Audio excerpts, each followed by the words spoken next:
So hello and welcome again to another edition of our interview series, again on AI. Today, someone who's since more than 15 years, I understand, into AI business implementations, has of course also studied this as a PhD, and so I think is going to route us through this topic very nicely.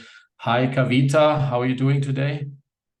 I'm doing well. Thank you, Ralph. Thank you for having me here. Yeah, thank you for being here. Great to have you. The way I found you was I was buying your book, which is called The Business Case for AI. And you're going to talk about real world applications. You're giving a framework how to approach this strategically for leaders. It's not, it has a little bit technology in it, but just as an intro, but it's not a data science book, but really dives into how to implement that. And I could really mirror everything that you're writing in there from my expertise in doing AI projects. So I think it's absolute great book. So you're going to talk about the stuff that you have mentioned there today. But maybe you give a brief intro about your professional background. How did you get into this, and maybe also answer the question why you wrote this book. Sure. Yeah, my background in AI goes back to like 2005. I started during my master's program. So I was introduced to the whole world of AI, specifically NLP. The university I went to for my master's program had a very strong NLP and data mining research going on. And that's how I got absorbed into the field. But as you can imagine, at that time, AI type jobs are very limited. So I did my master's, doing a lot of work in NLP, graduated, but I had to work as a software engineer because AI jobs were non-existent at that time. But I really, really liked the problem-solving aspects. It requires a lot of creativity. Every problem, although the technique may be the same, the problem is very unique to the type of data available, to the challenges of that application. So I really wanted to get deeper into AI. So that's when I went back to do my PhD in AI, specifically on the applied side. So on search engines, machine learning, and NLP on the applied side of things. And when I graduated, that's when data science as a field really started to catch on. So this concept of big data was becoming really popular. So I just jumped in and solved a bunch of industry problems. And I found myself being able to put things into production pretty easily. And a lot of other companies were like contacting me to help them on the consulting side to help them do the same thing. So that's how I got more and more into consulting and training.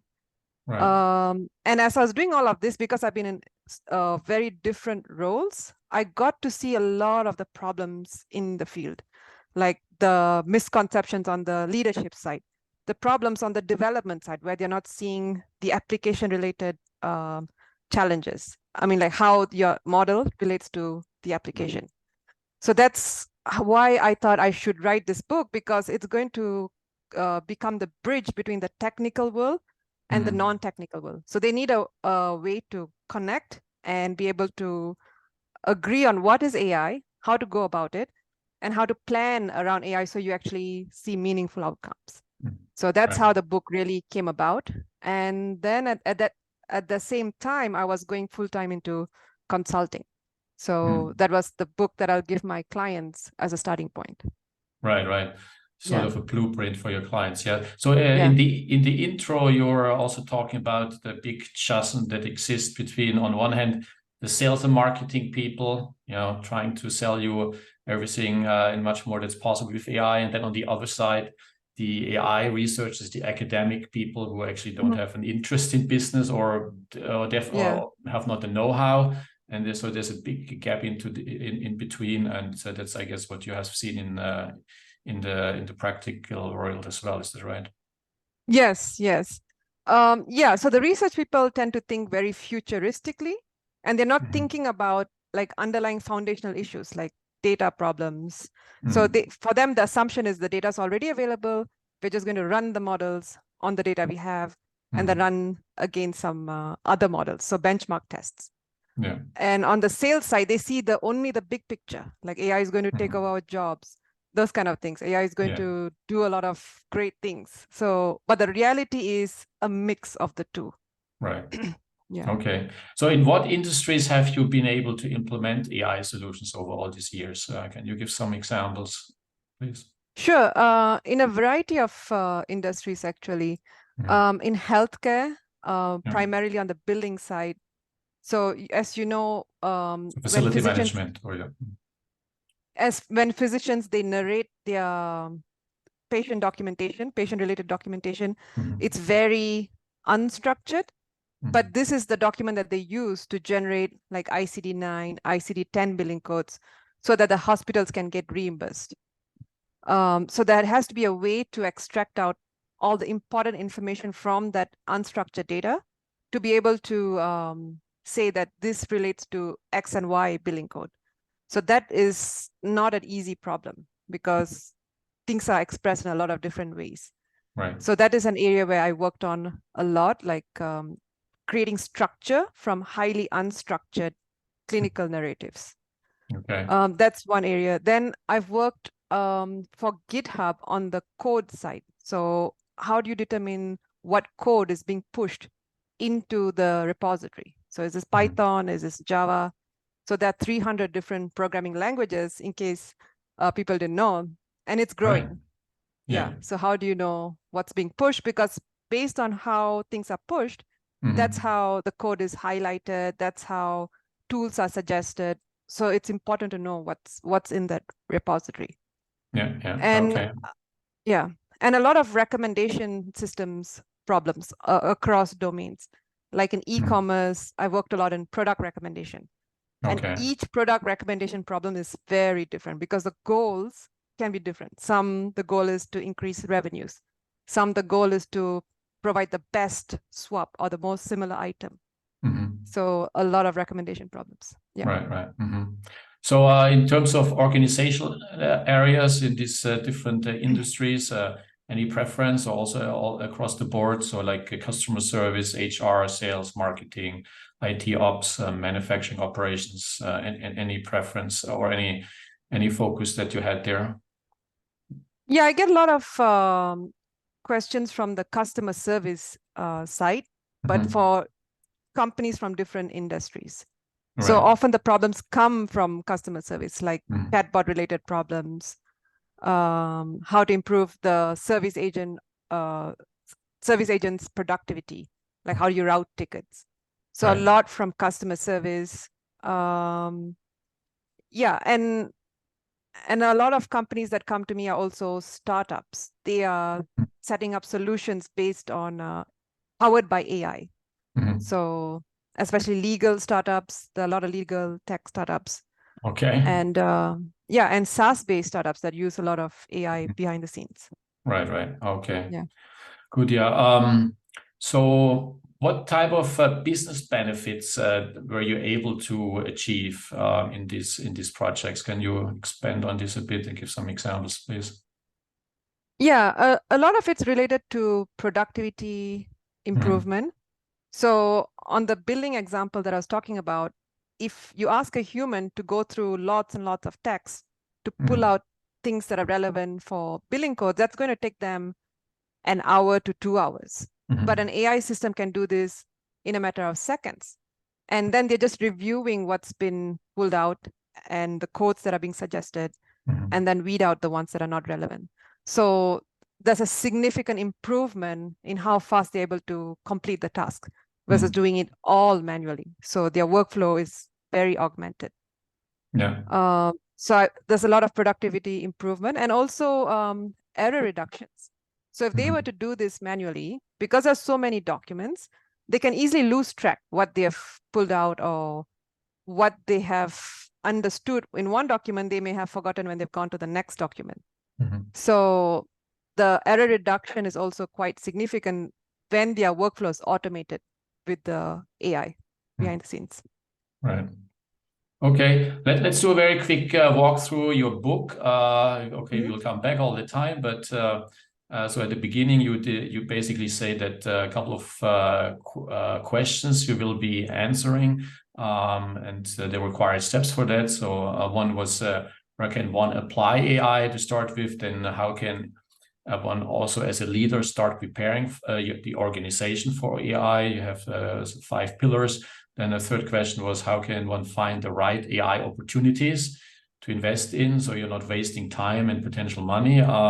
So looking for AI, there was an AI readiness gap or gaps that you had there, and how to find high impact AI opportunities. And then the fourth question, and all of these things are definitely answered in your book in length. How determine if an AI initiative is actually generating any meaningful outcomes, or what are the bottom line benefits? So let's start with the first question of the 4. So where can one apply AI? You gave some examples, but I mean, how can in an organization people find these projects? What are your best practices and tips? Yeah. At a high level, you want to look for problems that touch 2 points. One is it has to make AI sense, and the second is it has to make also business sense for it to be meaningful from a business perspective. So AI sense problems are often not manual, but complex decision-making problems. So for example, when you get credit card transactions, when credit card companies get in transactions, it's like millions of transactions a minute. And each of those transactions has to be analyzed and determined if it's fraudulent or non-fraudulent. So imagine doing this manually. You'll have to look at a lot of different data points and then make a decision case by case basis. So this is a complex problem. So you want to find complex challenges like this, which is also recurrent. So when it's recurrent, it's not a one-time problem, then it starts to make business sense. So you want to make sure it touches both aspects. So making AI sense and business sense. Other examples of complex problems are things that where you use your domain knowledge, like a physician.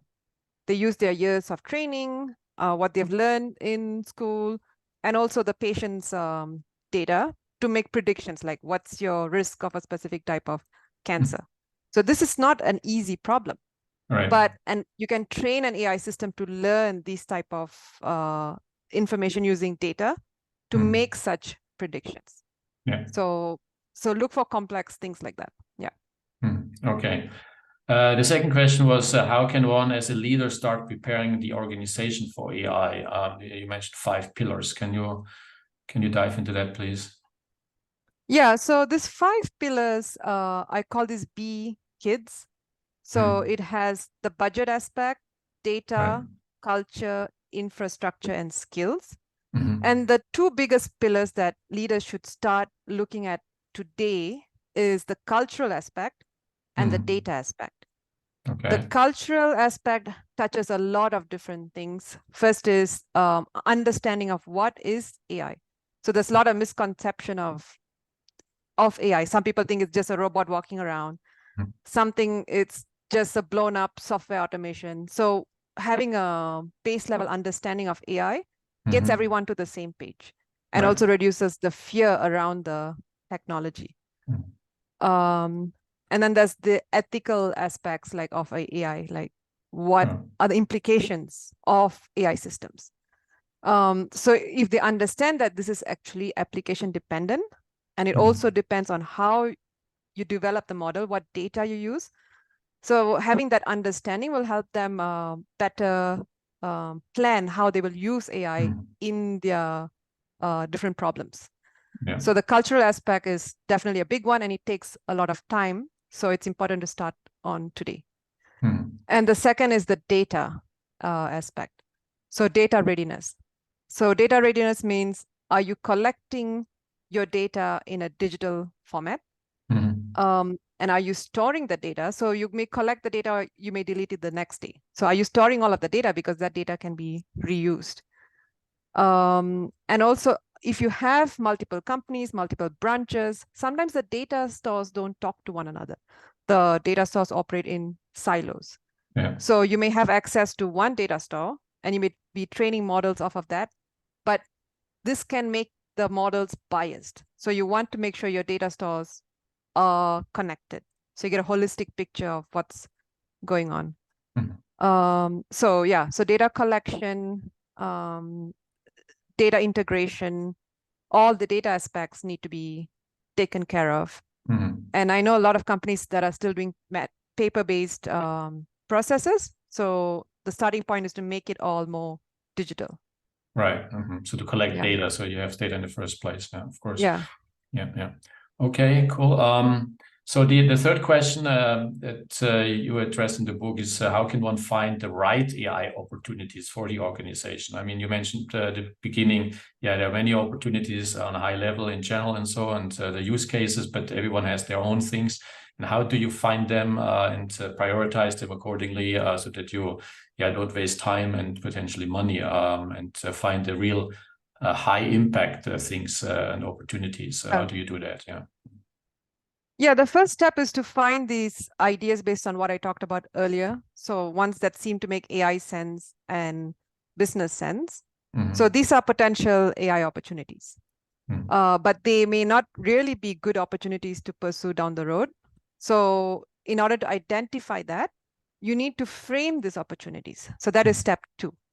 So framing is all about adding details such that you can articulate the benefits of these opportunities. Like what pain point does it address? What benefits does it bring in the near term and long term? And what AI projects can come out of this initiative? There could be multiple AI projects. And also, do you have the data to support those initiatives?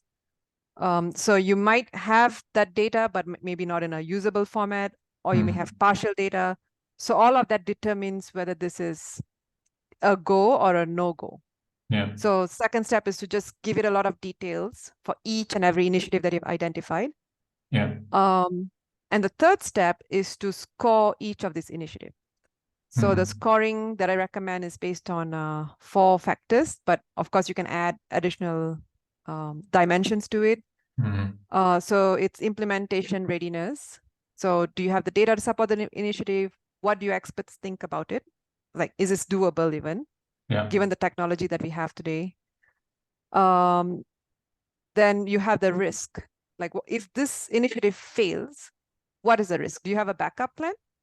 So if you have an existing plan already, then the risk is low because this is just something that's to replace what's already there. But if you're banking on this to launch a startup, then the risk is high. So think through the risk. And another dimension that's important is the measurability, which I call ROAI in the book. So do you know how you'll measure the business success of this initiative once it goes into production? So if you're able to articulate that, if that is clear, then the clarity on that aspect is high. So you want to score based on these different dimensions, add up the scores, then you can average them for each initiative. And that will surface the very high impact ones. And in your book, you do this very nicely. It's very structured. It might sound now maybe a little bit overwhelming, but it's, I would say, nearly like a cookbook, right? So you do this and that. You have tables to fill this out. You also have some online tools that come with it that you can use, and of course then expand. So that's great. It makes it actually quite easy to at least it looks like to do. And the last one was which you already hinted on. You need to be able to measure then actually the what are meaningful outcomes. And for that, of course, you need it not be measurable, but more things that you would like to mention for that one. Yeah. So when it comes to measuring AI success, people often think it's the success of the model. So what's the accuracy of the model? But really, it's a combination of 3 things. One is model success. The second one is business success that we talked about earlier. Third is user success. So model success is all about whether the model is working as expected. So during development, we have some accuracy thresholds, but you also need to know what happens when you put things in production. So does it still work as expected. So you need to have a validation mechanism.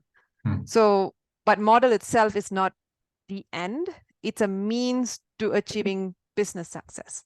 Mm. So that's where business success comes in. So after you deploy the model, is it moving the needle on the metrics that you've thought about earlier? So that's dependent on the problem that you are solving. It can be time to complete a specific task. It can be reduction in errors. So what is it that you're measuring? Right. So you want to track that. But as you're also tracking that, you also need to know what is the user's perception of your solution. Because in the end, it's a user who's being impacted. So you want to get early feedback, like you just want to ask, so what do you think? Does it make you more productive? Right. And if they say, kind of, but I have to take 10 additional steps to consume that AI's output, that's immediately adding friction to their workflow. Yeah. And as a result, they may not use that solution long term. They might just help you test it, but they might not go to it as a viable solution for the long term. So you want to get that feedback, iterate, and improve. Right. And sometimes user success can also bring up problems in the model. So I've seen a lot of cases where the AI models make a lot of mistakes on really simple cases. And it's not known during evaluation, during our quantitative evaluation, because we're using more complex test cases. So such issues can be brought up and can be iterated on and to improve the whole workflow, essentially. Right, right. Yeah. Okay. So we pretty much went through the book in a super fast time. Yeah. And we're done here. So yeah, there's a bit more to it. Let's talk about some best practices and experiences that you had. One thing, of course, you mentioned data. Without data, there is no AI project. A couple things about the data. You know, it's you see it in practice that data is actually there mostly, but it's maybe not made available properly or so, and you just have to clean it? Or is it often also that you actually don't have data at all and you need to start collecting it, and it takes months, maybe years before you can even start it? What is the story on data that you typically see in these projects out there? And I'm talking about the enterprise business projects, maybe not so much the startups. Yeah. So the enterprise, there's a range. So some problems are very new problems that don't have associated data. So for example, there was one company that wanted to do duplicate detection, but they didn't have any examples of duplicates already detected. So a lot of cases, there is no data to start with. So we spent 6 months actually acquiring that data organically. So asking users to manually label things as duplicate, for example. So that gives us some training data to work with. So the timeline to development increases because of non-existent data. Right. And the second biggest problem that I see is that the data is not accessible. So for some reason, maybe there's a security problem, or people just don't know how to access the data. They know it's being collected, but they just can't access it. So that's the second biggest challenge that I've seen on the enterprise side. Yeah, yeah. And then if there's some silos where people don't want to give access to their data because they say, well, it's my data, I should give it to you, but then the others cannot really do a meaningful job, I guess. Or yeah. Okay. And then they get some, and when they request data, they might get some data dumps, but that's not the real data. It's not data that's being updated. It's a static set, which is okay for development, but when things go into production, you need that real data to work with. Right, right. Okay. Jumping at the people again, but the people who should run such projects, who are best suited in an organization to run AI projects? Is it typically the IT organization? Is it some data scientist that you hire freshly, who, in your opinion, brings the best skills to do this successfully? Yeah, so how I've seen companies structure their AI people is they have a data science team, and then they have all these different business functions that go to the data science team as for like consulting help. That's how I've typically seen. But But the best project is often when you have a diverse team. So you have a data scientist, you have the subject matter expert to be able to explain the challenges that they're trying to resolve and to provide like evaluation help. And also software engineers and data engineers to support that initiative. Yeah. So for integration, you need software engineers, you need data engineers to bring in the data. So maybe the data is stored in multiple different places. So how do we create a pipeline to make it more automated and fresh data always? Yeah. And the best person to solve that modeling problem is a data scientist with some background in AI. I've seen that software developers try to do some AI, but they often see it as more of a software engineering project where they're not focusing on whether the results look right to them. Yeah. They're just developing the solution, which is not what it should be. It should be you are validating if the answers are correct, if it's solving the problem, you're evaluating correctly. So that requires a lot more training than just treating this as a software engineering problem. Right. Yeah. Okay, thanks. So one thing that always comes up with these AI projects in enterprises is what Gartner said a few years ago that or claimed. Some people say this is not true. Others are saying, yeah, it's maybe even more so true. They said that about 85% of all AI projects, initiatives, they never go from a trial proof of concept into real production. And can you confirm this in your projects? And is this even relevant in light of that AI is, has a different approach than a software engineering project? And so what you learn then from the not working thing is then leading over to something that maybe suddenly opens up more opportunities, and that's the way it's done anyway. Or what's your answer to this and your experience? Yeah, I've seen this all the time where projects just go sideways. Not because the problem was hard or the techniques were not available. It's because of how they approach the problem or mismatch expectations. So let me give you an example. So often development teams, they don't start with the problem. They start with the model. So they're planning the model without really understanding what challenge they're solving, how the model has to fit in the workflow, what is the expected accuracy thresholds, and if the model's prediction is wrong, what is the fallback plan? So thinking through that whole pipeline from the user's end is not what happens typically. Typically, they start with the model. So that's one of the biggest reasons where I've seen projects fail.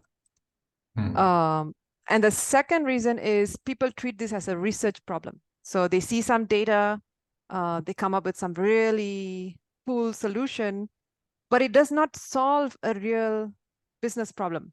So after they develop the solution, then they're shopping for who's going to use my model. So that's the wrong way to approach it. You should start with the problem and then go back and figure out what is needed, what model is needed to solve that problem. So this is on the development side. And on the leadership side, so they think that sometimes that AI is just like it can automate entire workflows. So that's not how AI tends to work. It's very specific to different problems. So you are optimizing one model for one problem, one challenge, but they expect it to solve a whole bunch of challenges, which is not how it is. And and there's also mismatch expectation on like timeline, development timeline. So if you have the data, maybe it can take 3 months. If you don't have the data, it can take 6 months to a year. So, but they want the solution yesterday, which is not possible with AI. Right. Has this in some way improved or changed even with these large language models now accessible in particular for NLP projects or not? Yeah, so right now what the problem I see is that they just develop using LLMs and then deploy. They're not evaluating, they're not doing all the things that we used to do, like more rigorous evaluation.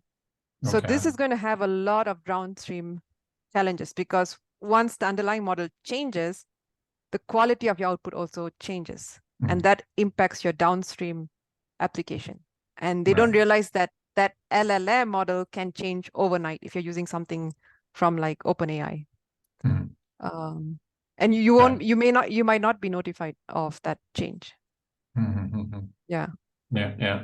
Okay. So, but overall, I guess you're also excited about the opportunities that are out there with these LLMs, or you're more scared because the projects seem to just go much faster, but then the problems only pop up then down the road, and be even more difficult to solve, maybe not be able to solve. How do you see this? I have mixed feelings. So from a development perspective, I am really excited by LLMs because it can help us do the AI more effectively. So if I needed to support maybe training data generation, I can rely on the LLM to support that initiative. And I'm doing that with some of my clients. But I'm also very afraid that because it's so easy to develop over LLMs, that people are going to make the wrong assumptions, that it's going to be always correct, underlying models don't change, the results are predictable, there is no hallucination problem. So that aspect still worries me. But if you're doing AI right, if you understand AI, then it's a boon. You can really use this in very creative ways. Right. Okay. So I would advise teams to have an AI expert at least look at your solution, at least validate that you're doing it correctly. Right. Okay. Cool. So you're excited and make use of the latest developments. It's good to hear. But also something we came up not only last few weeks, but there are more and more are these potential legal battles, in particular, with LLMs and this generative AI, about their use of data, or some people think misuse of data. So there are legal battles coming up and are in the make. Is this a potential big threat for the whole industry? Are you afraid of that, or how do you see this evolving? Yeah, I don't think it's a big threat because you can change the underlying data that you train on. And there are a lot of open source LLMs that are coming up. So while OpenAI is being sued, these other open source LLM is going to make a lot of progress. And a bunch of applications would have already been deployed on these LLMs. And it's going to be hard to track, like, what's the underlying technology used. So I think it's going to be hard to control. Maybe one or two companies will lose the legal battle, but LLMs will still keep going on. Yeah. Okay. Good. Back to the industries, and where do you see the highest need, and also the highest, which is maybe not the same, very often not the same, the highest adoption and applications out there? Is this more or less the same, or is there a high need somewhere, but no real adoption because of certain reasons or complexities? How do you see this evolving? And is this changing right now with the new technologies available also? Yeah, in terms of need, there's a lot of need in the healthcare domain, as you know. Yeah, sure. And there has been a lot of applications being already developed in the healthcare domain. The challenge is, how do you validate this? So did you treat this as a medical device, which needs, like in the US, FDA approval? Sure. Yeah. So what is the validation process? So I think people are trying to figure that part out. But in terms of adoption, you see a lot of it in marketing already happening. Like daily, there are new startups that have used ChatGPT or some form of LLM under the hood to do some type of marketing work, or social media post creation. So there are two parts to it. One is the nice to have, and one is it's needed. AI is needed in this industry, which is healthcare. Yeah. Right. Okay.